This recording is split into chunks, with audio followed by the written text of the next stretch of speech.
Hello, everybody. I hope everyone is doing great. Just few days to 2026. Happy New Year in advance. Cheers. Oh, don't worry. I don't drink. This is apple juice. But if I drink 8 glasses, okay, but it's apple juice. I don't hold any grudges to anyone who drinks or anything. Um, I just want to do a quick video today about fathers with domestic violence conviction. I thought I should do law one today, especially for my African brothers, Nigerians, and other of my clients who are not Nigerians as well, but are from Africa. First of all, I just wanted to say what is going in Nigeria. It's heartbreaking. Unfortunately, it has come to the US now striking us.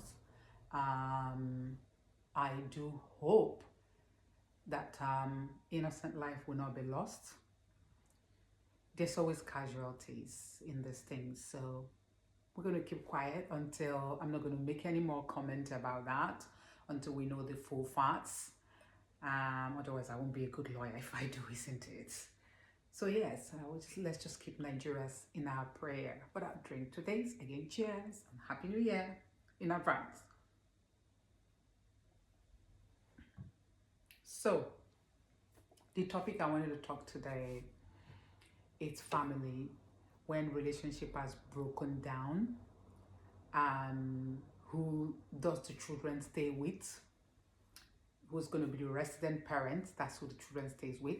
But today my focus is really on fathers with criminal conviction for domestic violence.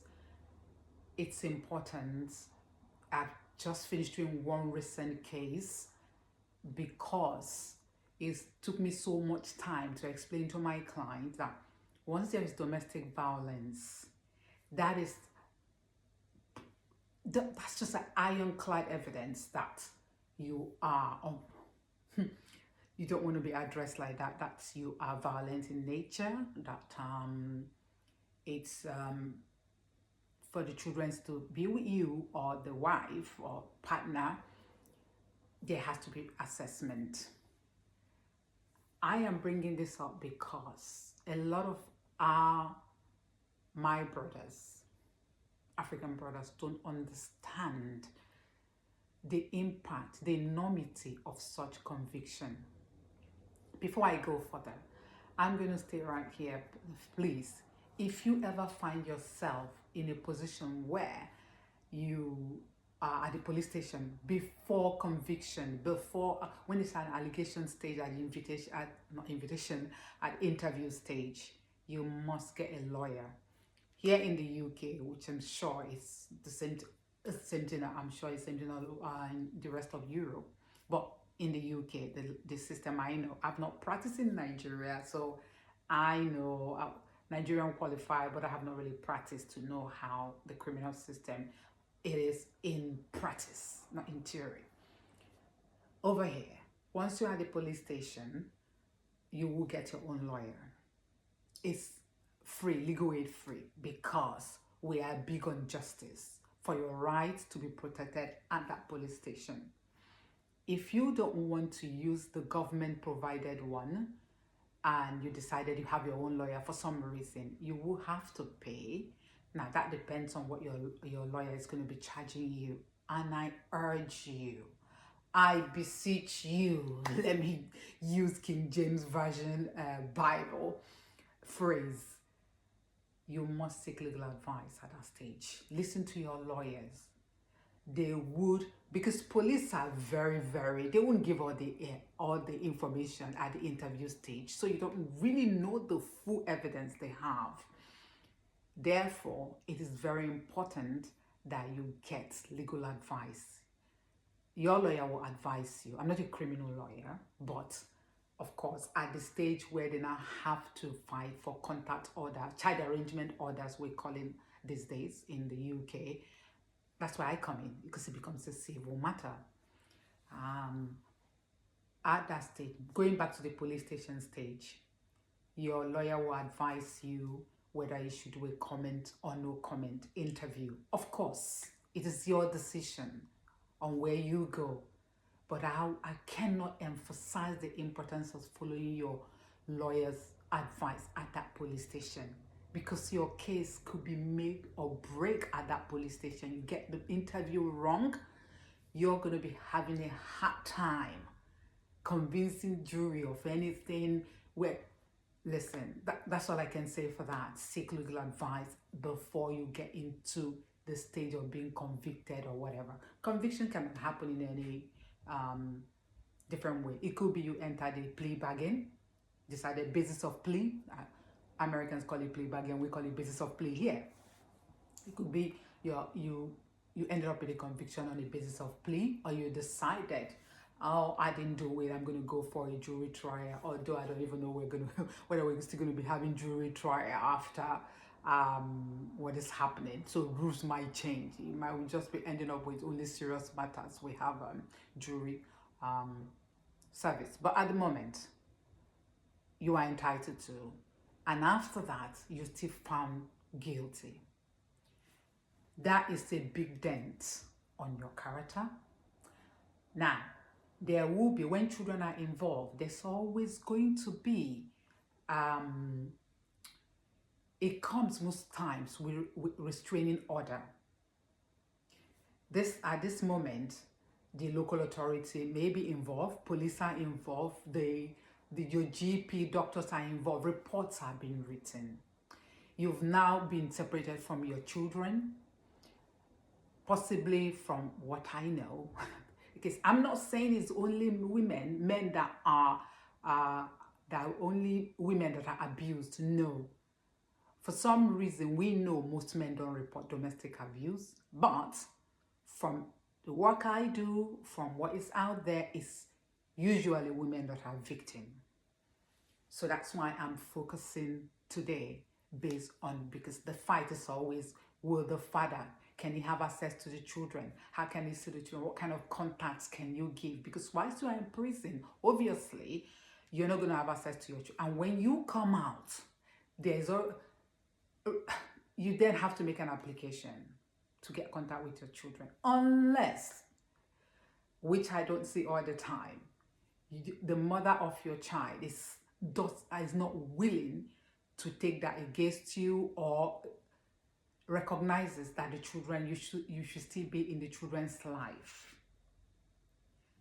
Parties are upset. I always try to tell my clients, your best interest of your children is the paramount, but no one seems to get that. But let me leave that on the side. You make the application. That early stage of the application, you're going to get professionals, government agents who are not going to interview your wife separately, and interview you separately. They are going to be putting a report. They are recommending to the courts. It's like an advice whether you should have contact with your children or not. They will also interview your children. For this reason, the first question I ask any client, male client in that position, for some reason I tend to get all the male clients in domestic violence matters, or maybe without, I'll try and do another video where there is no domestic violence involved. This one is case closed. You have conviction for domestic violence. You're trying to get contact with your children. I want you to keep that in mind. This is the main reason I'm doing this video today. So, when at that early stage, my first question to my clients is always, I am not in your home. We don't know, the judge don't know. No one knows what happened in your home.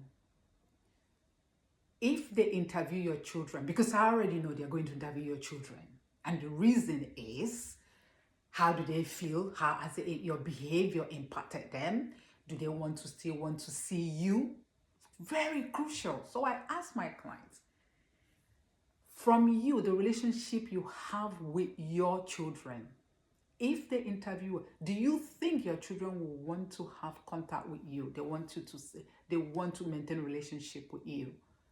Sometimes I give them, go away, go and think about it. because it would help you with the interview when when they interview your children. You know what to expect. Now, going back to the first interview, where they're asking you, what do you want, why do you want, whether the professionals who are going to be giving advice, like a recommendation to the courts.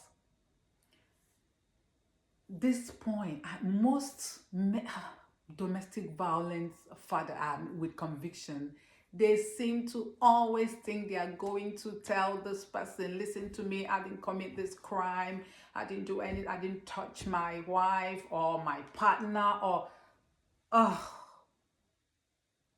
please, you can protest your innocence as long as that conviction stands.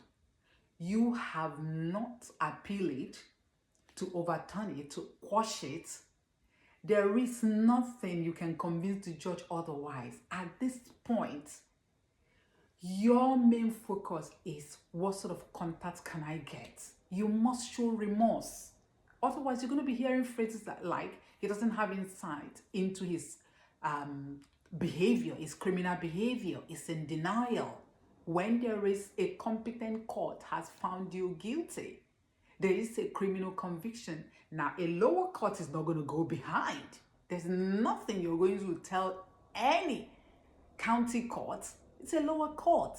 At this stage, you are telling them, please, I'm sorry. The impact is have on your children. You're truly sorry.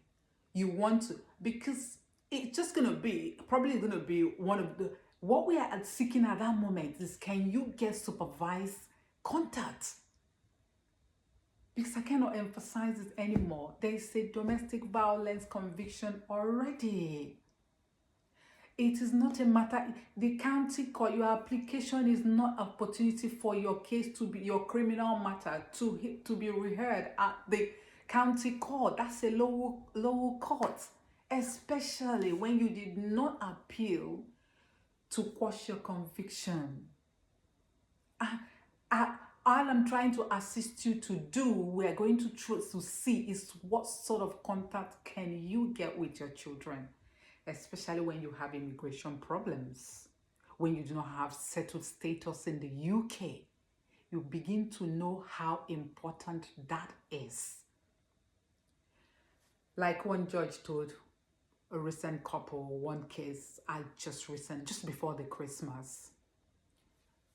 The difference within that case, there is no criminal conviction. Again, I'll do part 2 lawyer, but I think I must do this one because I don't think there's a lot of misunderstanding with my community. I think because of where we're coming from, that does not say I'm in supportive of domestic violence. I don't. If you've committed the offense, you must face the music. I'm only coming from the aspect of our post-conviction. What do we do to get you, for you to still remain in your children's life? What sort of contact can you get? One judge told it, you're going to fight it. The judge is going to give you indication from the beginning. Once I get to the court, the next thing where the judge is asking me, Ms. Dunku, what does your client want? What is he saying? Is he still in denial? Is he still saying, I haven't done anything of that? That makes your case fall apart, your application fall apart from the beginning. I can give you advice as much as I can. But if you go present something else, or sometimes some judges might want to clarify something from you, either I'm speaking on your behalf, making submission, or I get a barrister to do it. Either way. But sometimes they ask you questions to clarify something, and if you're still thinking the judge is going to be sympathetic towards you, that is not going to happen. No. So that's, put that aside. If you still gung-ho, I want it to go to the judge final. It's the stages of hearing. I'm not saying it's not a one-stage hearing. No. This can go on for about a year or more, because they will listen for a first hearing, hearings upon hearings, to get the other, for them to interview the children. If the judge thinks they should write a report that is necessary, I always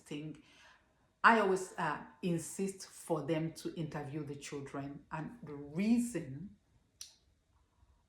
no matter what, the judges, we know that the children who have been separated, who are only now have one parent with them, they're impressionable children. Things can be told to children. You have not been in their life. We know that.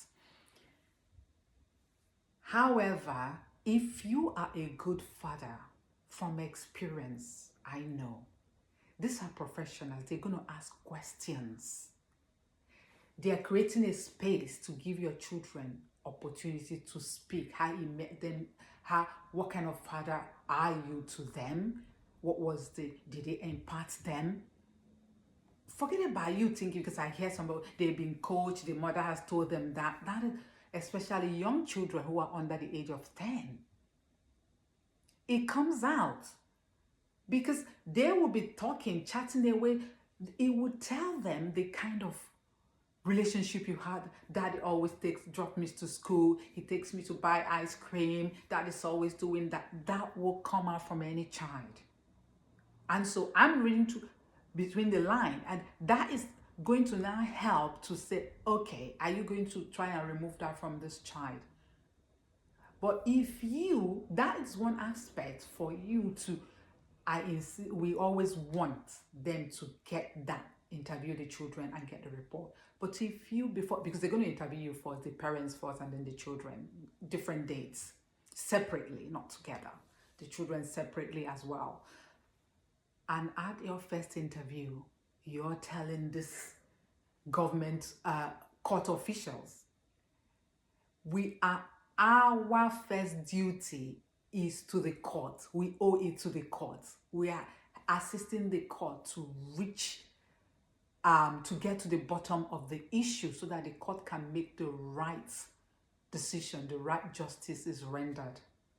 So when I explain that, so it's not going to be sympathetic. Again, when there's criminal conviction, no, you see them. Start taking courses in prison. They offer any course they offer you, you must take advantage of that. You are addressing whether it's anger management, whatever it is, which is always the case. Fine. We know that domestic abuse, you must know by now that it's not only when they hit you. No, there's financial, sexual, verbal, or, the list is wide.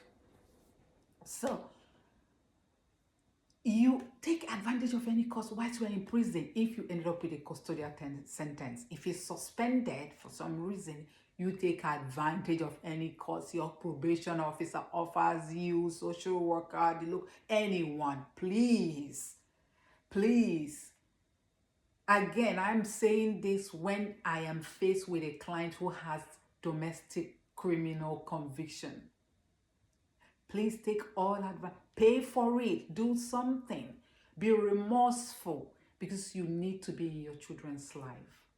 They haven't done anything. They didn't ask to be born. You procreated them. So the best you can do when you find yourself in that situation is to be in their life. Do all you can to be in their life. Okay? I'm not saying, is there miscarriage of justice? Of course there are. We've seen that. If it is the case, you keep saying, no, it didn't happen, but because you ended up with a criminal conviction, you're going to have to deal with that. Unless you have, your immigration status is not settled in the UK, then perhaps, maybe they won't offer you all the courses for free. Then you must find one you have to pay for. There is ones on the internet, any course. And any time your probation CAFCAS comes to see you, that's the agency that interviews and produces a report in the UK to the courts when there are these issues. Please. All of us are working together for the best interest of the children. They are not your enemy. Anything they can do for you to remain in their life, because we know that both parents is important for every child's life. So we're working together to achieve that. But you, with a criminal conviction, you go there and still protesting your innocence, or she lied, or this, blah, you are not going to get anywhere. And the judge would tell you straight on. I would tell you myself. I keep telling clients, advice, which is why I'm making this video. At the county court, at the civil court, a civil court is not going to rehear or retry your matter that has already been settled. You've ended up with a criminal conviction at the criminal court. That's not the job of the civil court anymore. So it's for you to show that you're remorseful. I want to be in my children's life. I am sorry. Well, if you're able to overturn your conviction, oh, well and good, of course. But of course, what I have also seen, like I said, that's why I said earlier, please get a lawyer immediately at the outset, before anything, before you speak to the police. Please. It's very, very important. I'm not saying that, of course, we have some of these professionals who write the report, who takes on the law upon themselves and be reaching conclusion that they shouldn't be finding facts where there is no domestic violence. You leave that. That's for us, for lawyers, to challenge a court. If such report is written, they make a finding that there is nothing, it's not part of, that's not what you were found guilty of. It's not, they add more fat.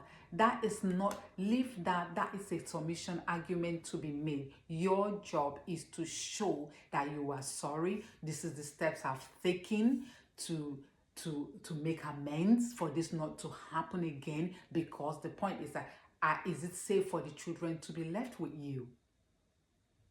Be it supervised or unsupervised. Are they afraid of you? Are the children going to say, I don't want to see him? I've seen that. They don't want to. They don't even want to receive a letter. I think this video is too, I was hoping it would be a 10 minutes video. So please, the other thing is, it's not cheap. Most of the time, it's the woman, the victim, that our legal aid would fund, unless we are arguing on a point of law, before they will fund for both husband and wife or partners that are no longer together. Otherwise, it's the victim that they fund, and subject to financial assessment. If you're working and you are not in receipt of state benefits, then there's not going to be legal aid. You're going to be paying. Most of this client, you pay. So I am trying to limit the cost to you, and also try to get you the best possible, that how you can be in your child's life. As I was saying, one recent, just before Christmas, we at court, because they give allowance, they see emotions are involved, the judges are very accommodating, helpful, they will give you time to negotiate at court. Just before the last ditch, they then reach partners, they're not married. They agreed to reach some sort of settlement. That was on a property matter. There's another issue going on about contacts. The judge told them, the judge was really happy that they reached settlement. He said to them, to fund these proceedings is not cheap. It's going to cost you between 30 to 40,000 pounds if you proceed to the final hearing. Like, again, I say, before you get to the final hearing, you would have had about at least 3 hearings. And each time you are funding it, if you are not eligible to receive legal aid. That's estimate the judge has given. So we always won. And it doesn't mean that's what each party will pay their respective, father will pay his lawyer that sort of amount of money. Mother will pay his lawyer. So by the time, if you people don't try and reach, especially for a client who has criminal conviction for domestic violence, if you don't take it, nip it on the bud at the stage where they interview you initially to see what recommendation they can make to the court. If not, and you want to go all to the end, that 40,000 could end up being 60,000 pounds. So please, my dear brothers, not only my dear, it happens also. I've seen with Indian, Bangladesh, I'm talking about minorities in the UK who don't seem to understand the law. When you even try to explain, I do my best to explain, to tell them I already know how it's going to end. Like Judge Judy said, did you think they put me here because I'm pretty? No, because I'm intelligent. Judges, they've been doing this job for years. Likewise, most lawyers have been doing it for years. So we already know the outcome. So please listen at the police station, and post conviction, listen to your lawyers. Because all you want is to be in your children's life. I'm sorry that this video has gone on so long. I think it's very important that I make this point, and I'm again sorry. I'm gonna drink one more time. Happy New Year. Stay safe, be kind, please. I don't do goals anymore. I don't think I used to do what I need to when I want to. I've never done that. What do I want to achieve? Now I tell God, what do you want me to achieve? I'm here. Give me the listed purpose and show me the way to do, and give me the heart to listen. That's what I do. And Happy New Year again. Bye.